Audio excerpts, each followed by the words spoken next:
सभी को राम राम, बड़ों को प्रणाम। प्यारा सा एक विचार लेकर के आई हूँ। देखिए, हर एक का कल वृद्धावस्था जरूर आएगा।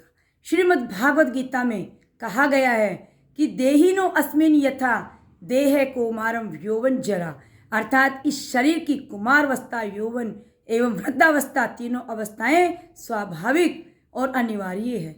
इसलिए वृद्धावस्था को भार मानने का अर्थ है शरीर धारण करने को ही भार मानना। वृद्धावस्था के प्रति उपेक्षा, घृणा और अवमानना का भाव पाश्विक सभ्यता में ही संभव है। कभी जर्मन जाति में अशक्त हुए वृद्धों को मार देने का प्रचलन था। उनके इसी स्वार्थी दृष्टिकोण ने आगे चलकर विश्व युद्ध को जन्म दिया, जिसमें न केवल जर्मन जुल से बल्कि शेष विश्व को भी उस लपट से हानि उठानी पड़ी। वृद्धावस्था का पहर जीवन का बेकार हिस्सा नहीं है। ये अवसर है जिसमें अपनी संस्कृति को पोषित करने का सुअवसर हमें मिलता है। अपने जीवन भर के अनुभव को भावी पीढ़ी तक पहुंचाया जा सकता है।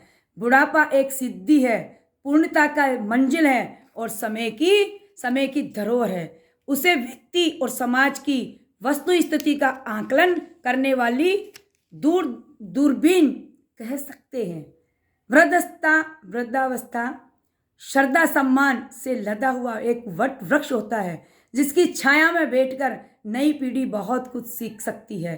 पुरानी पीढ़ी के लिए हर मुद्दे पर अपने अनुभव की शेखी बधारना उचित नहीं होता है, क्योंकि उनको जिस युग के अनुभव हुए तब से अब तक जमाना काफ़ी आगे बढ़ चुका है।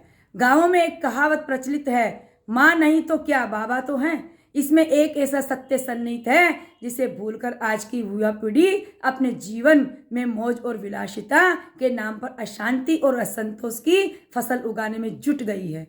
माँ की तरफ का स्नेह, माँ की तरह का मार्गदर्शन और उसी की तरह अंतरंग आत्मीयता परिवार की छोटे बड़ों को यदि किसी से मिल सकती है तो वे हमारे बूढ़े दादा दादी, ताया ताई आदि होते हैं। नई पीढ़ी और पुरानी पीढ़ी के बीच खींचतान चलती है।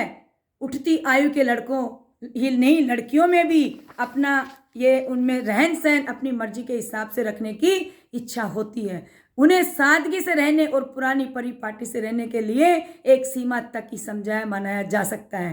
प्रयत्न ये हो कि मध्यवर्ती समझौता करके टकराने की स्थिति पहुंचने से पहले बात बन जानी जरूरी होती है।